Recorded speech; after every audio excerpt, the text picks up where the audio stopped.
سب سے اولا ہمارا نبی۔ بسم اللہ الرحمن الرحیم۔ سلسلہ فہم رمضان کے ساتھ آپ کی خدمت میں حاضر ہیں۔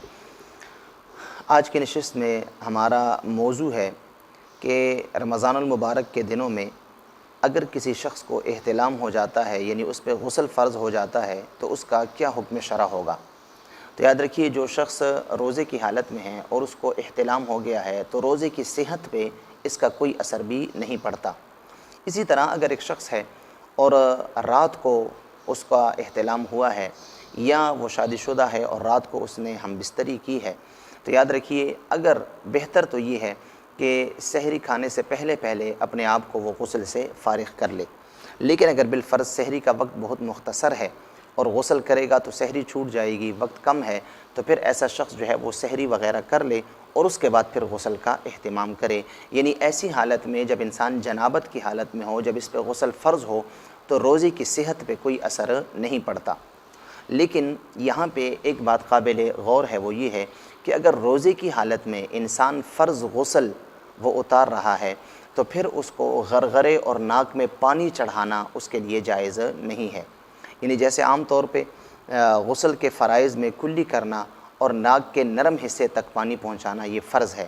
جو ہم غرغرے کرتے ہیں یا ناک میں اوپر تک پانی پہنچاتے ہیں جس سے ناک جو ہے وہ اپنی اس کی کیفیت بدل جاتی ہے، تو یاد رکھیے ایسا کرنا یہ سنت ہے،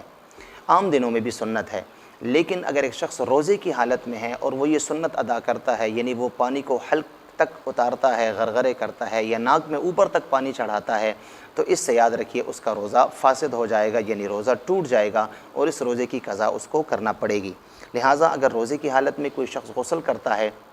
فرض غسل کرتا ہے، تو وہ غرغرے سے بھی اپنے آپ کو بچائے گا، صرف کلی کرے گا، اور ناک میں پانی چڑھانے سے بھی اپنے آپ کو بچائے گا، صرف ناک کے نرم حصے تک انگلی کے ساتھ پانی پہنچائے گا تاکہ نرم حصہ وہ اچھی طرح بھیگ جائے۔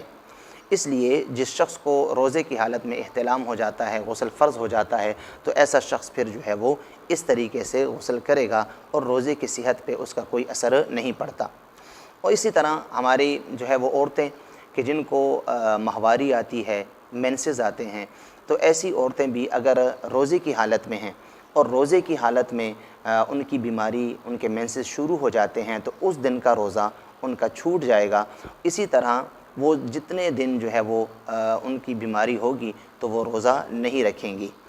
جس دن رمضان کے جس دن ان کا جو ہے وہ ان کی وہ بیماری ختم ہو جائے تو پھر اس دن ان کو غسل کرنا پڑے گا، تو وہ اپنے غسل میں غرغرہ بھی کر سکتی ہیں اور وہ اپنے غسل میں ناک میں پانی بھی چڑھا سکتی ہیں، کیونکہ وہ روزے کی حالت میں نہیں ہے۔ اللہ تعالی ہم سب کو سمجھنے اور عمل کرنے کی توفیق عطا فرمائے۔